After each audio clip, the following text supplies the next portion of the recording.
अज़ादारों कितनी मुश्किल कैद है।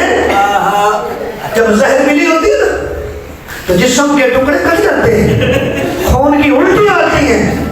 और ये याद रखिएगा, आप साहिब औलाद हैं, ये याद रखिएगा कि जब ऐसा मौका आ जाता है ना, जब ऐसा मौका आ जाता है, उस वक्त इंसान को औलाद बड़ी याद आती है, उस वक्त बड़ी याद आती है।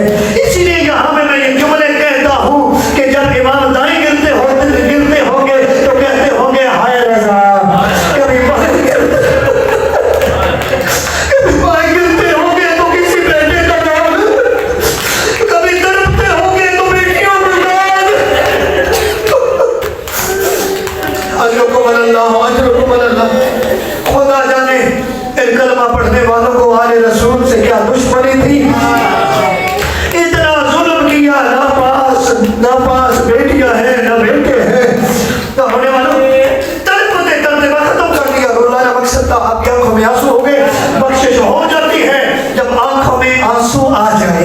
आंसू फरमाते अज़ादारों, तड़पते तड़पते, जुमला सुन लीजिएगा, तड़पते तड़पते मेरे इमाम का रूह परवाज़ कर गया।